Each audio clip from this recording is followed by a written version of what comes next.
Hello everyone, and welcome back to our channel, Forever in Memory. In this video, we'll be honoring American celebrities who have passed away today and in recent days, along with other notable figures from around the world. Before we begin, please show your support by giving this video a like. It really helps the channel. Thank you. And let's get started.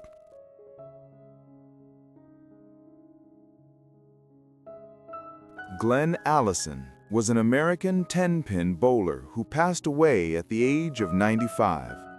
Known as one of the sport's true legends, he was celebrated for his remarkable skill, precision, and longevity on the lanes. Often called Mr. 900, he made history in 1982 when he rolled a perfect 900 series during league play, an achievement that became a symbol of excellence and controversy when it was not officially recognized by the governing body at the time. His dedication, sportsmanship, and calm mastery of technique inspired generations of bowlers across the United States and beyond. Born in 1930 in California, Allison's name became synonymous with perseverance and perfection in bowling, leaving behind a legacy that continues to shape the sport's history. Carolyn Cheeks Kilpatrick was an American politician who passed away at the age of 80. A distinguished member of the United States House of Representatives from 1997 to 2011, she was known for her firm advocacy of education, economic development, and equal opportunity. Representing Michigan's 13th Congressional District, she became a respected voice for Detroit and its communities, working tirelessly to secure federal support for urban renewal and social justice initiatives. Before her time in Congress, she served in the Michigan House of Representatives, where her leadership and commitment to public service earned her wide recognition. Born in Detroit in 1945, Carolyn Cheeks Kilpatrick dedicated her life to empowering underserved communities and championing fairness in governance, leaving a legacy of strength, dignity, and progress in American politics. Djilali Selmi was an Algerian footballer who passed away at the age of 79. Renowned for his skill, discipline, and deep understanding of the game, he was among the early figures who helped shape the foundation of Algerian football after independence. Playing as a midfielder, Selmi was admired for his sharp vision, elegant control of the ball, and quiet leadership on the field. He represented Algeria in the late 1960s and early 1970s, a time when the national team was forging its identity and inspiring a new generation of players. Beyond his athletic achievements, he was remembered as a man of humility and integrity who carried the pride of his nation wherever he played. Born in 1946 in Algeria, Djilali Selmi left a lasting imprint on the country's sporting history, symbolizing passion, perseverance, and national pride. Khalid Bešlić was a Bosnian-Croatian folk singer who passed away at the age of 71. Known for his deep, emotive voice and heartfelt performances, he became one of the most beloved figures in the musical heritage of the Balkans. His songs, filled with themes of love, longing, and the soul of his homeland, resonated across generations and borders. Rising to fame in the 1980s, Bešlić's music blended traditional sevdah with contemporary folk, creating timeless hits that spoke to the heart of every listener. Despite facing personal hardships, including a near-fatal car accident, his resilience and passion for music never faded. Born in 1954 in Knežina, near Sarajevo, Halid Bešlić's legacy endures as a symbol of strength, tradition, and the unifying power of song throughout the former Yugoslavia. Sir John Gurdon was an English biologist who passed away at the age of 92. A pioneer in the field of developmental biology, he forever changed the understanding of how cells grow and specialize. His groundbreaking work in nuclear transplantation and cloning laid the foundation for modern stem cell research and regenerative medicine. In 2012, he was awarded the Nobel Prize in Physiology or Medicine alongside Shinya Yamanaka for discoveries that revolutionized biology and offered new hope for treating incurable diseases. Throughout his career, Gurdon's name became synonymous with curiosity, perseverance, and scientific vision. Born in 1933 in Dippenhall, England, he rose from a schoolboy once told he would never succeed in science to one of the most respected scientists of his century, leaving behind a legacy of brilliance, humility, and boundless contribution to humanity's understanding of life. José de Paiva Neto was a Brazilian religious leader who passed away at the age of 84. A writer, broadcaster, and humanitarian, he was best known as the president of the Legion of Goodwill, or Legião da Boa Vontade, an organization devoted to charity, education, and spiritual enlightenment. For decades, he championed the message of faith allied with reason, promoting solidarity, ethics, and compassion across Brazil and the world. His numerous books, radio programs, and speeches inspired millions, blending spiritual insight with social responsibility. Under his leadership, the LGW expanded its philanthropic reach, helping countless families and children in need. Born in 1941 in Rio de Janeiro, José de Paiva Neto dedicated his life to serving humanity through love, peace, and faith, leaving behind a legacy of hope and moral renewal that continues to touch generations. Lou Ferrigno was born in Brooklyn, New York, to a family of Italian immigrants, where strength, endurance, and loyalty were deeply valued. His childhood was marked by hardship. At an early age, he lost most of his hearing due to an ear infection, a challenge that shaped his resilience and determination. Isolated and often misunderstood, young Lou learned early that success would not come through words, but through effort. He found solace in comic books, where heroes triumphed not by speaking, but by acting. And in those colorful pages, he discovered the symbol of power born from pain, a symbol that would define his life.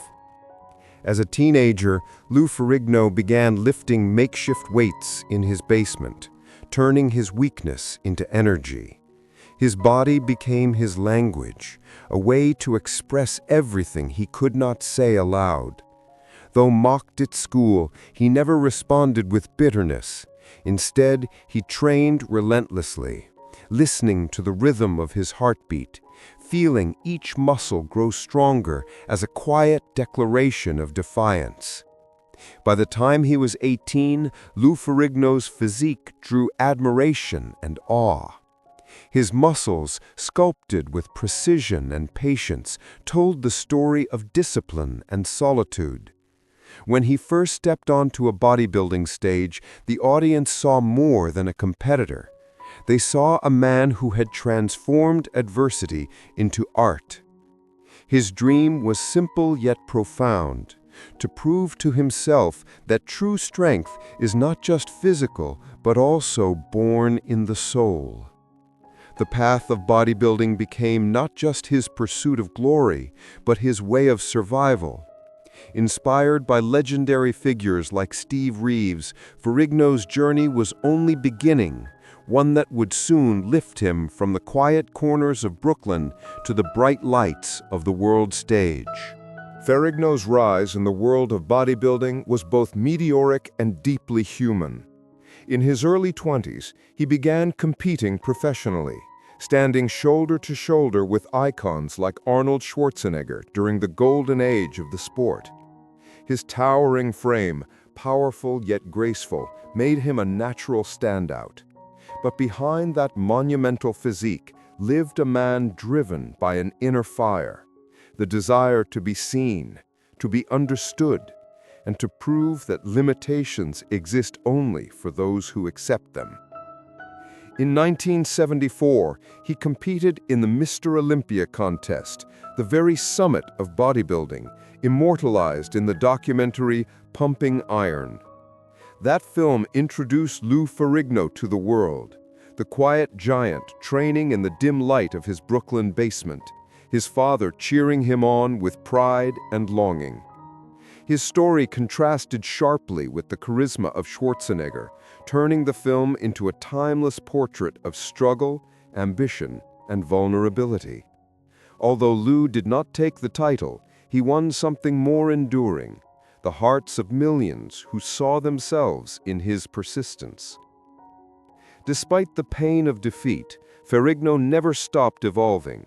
He trained harder, studied himself, and began to understand that his destiny might extend beyond the stage. Hollywood noticed the man whose silence spoke louder than words. In 1977, he was cast as the Incredible Hulk, a role that would define him for generations. The transformation from humble bodybuilder to worldwide icon of strength was complete, yet Ferrigno approached fame with humility. Beneath the green makeup and muscle lay the same boy from Brooklyn who once dreamed of becoming a hero. For Lou, the Hulk was not a monster. He was a mirror, a creature of rage and tenderness, misunderstood by the world, yet filled with humanity. And in that paradox, Ferrigno found himself. In the years that followed, Ferrigno stepped into the role that would carry his image to every living room on the planet. Cast opposite Bill Bixby and the television series The Incredible Hulk, he endured long hours in the chair while makeup artists turned him a vivid green, then walked onto set with a presence that felt both terrifying and tender. Viewers did not simply watch a monster smash through walls. They saw a man wrestling with rage, isolation, and the wish to be understood. Inside that contrast lived the power of Ferrigno's performance. He moved with the weight of a burdened heart and the caution of someone who knew what it meant to be judged on first sight. Week after week, the audience learned to feel for the creature. They were really learning to feel for Lou. Fame arrived like a flood, yet he did not let it wash away the discipline that built him. Between shoots, he trained the only way he knew how, with steady sets and a mind fixed on progress. When the series ended, he carried the momentum into films and guest roles, from sword and sandal adventures to playful cameos that nodded to his legend. The world had met Lou the icon.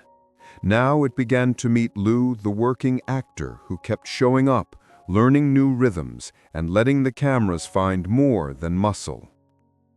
He brought humor to his appearances on sitcoms and talk shows. He brought generosity to fan conventions, where people waited in long lines to tell him that his story had helped them endure their own. Then came a decision that surprised many. Years after the bright blaze of the bodybuilding spotlight, Ferrigno returned to the stage. He was older and wiser. He was also unafraid. Under the unforgiving lights, he posed again, a living testament that ambition can be renewed and that strength can be rebuilt after the world thinks your chapter is closed. He did not chase nostalgia. He chased proof that growth remains possible at any age. The result was not only a set of placements on the sport's biggest nights. The result was a message to every person in every gym who had ever wondered if it was too late to begin again. Off stage, he worked on another kind of transformation. Hearing technology advanced, and with it came a new kind of clarity. After a lifetime of relying on hearing aids, he embraced modern implants and found the world opening in subtle ways. Everyday sounds sharpened. The voice of a friend felt closer. He spoke publicly about the experience and about the stubborn hope that had carried him through the years when conversation often felt like a wall. For people living with hearing loss, his candor was not a celebrity anecdote. It was a hand extended across the divide. Ferrigno's life filled with roles that seemed unlikely for a man known first for his size. He served in reserve law enforcement capacities, sharing fitness expertise and lending his name to community programs that encouraged discipline, resilience, and respect. He trained artists preparing for physically demanding tours.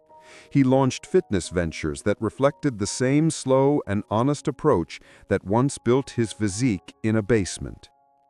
Along the way, he became a mentor to younger athletes and actors who arrived with the familiar mixture of hunger and fear. He did not preach. He showed them what steady work looks like in practice. At home, he carried the quiet pride of a father and husband. His family saw the difference between the public symbol and the private man who cooked simple meals, checked on loved ones, and listened carefully, even when the world around him still felt loud.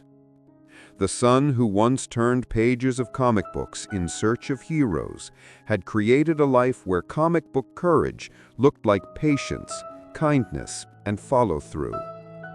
He did not need to lift a car to impress anyone. He needed to be there on an ordinary Tuesday. The culture kept calling him back for winks and tributes. He appeared as himself in comedies, traded lines with younger stars who had grown up watching him, and lent his unmistakable presence to new versions of the character that had defined an era. Sometimes he provided a voice. Sometimes he walked across the screen for a few seconds and stole the scene with a smile that said he understood the joke and welcomed it. Each appearance reminded audiences that myths endure because people invest their own hopes in them. Lou had become one of those myths, but he never treated it like a crown. He treated it like a responsibility. People often ask what his legacy is. They expect an answer about the television show or the trophies. Those matter. They are chapters written in bright ink. Yet the deeper legacy lives in a quieter place. It lives in the kid who is different and decides to pick up a weight instead of hiding.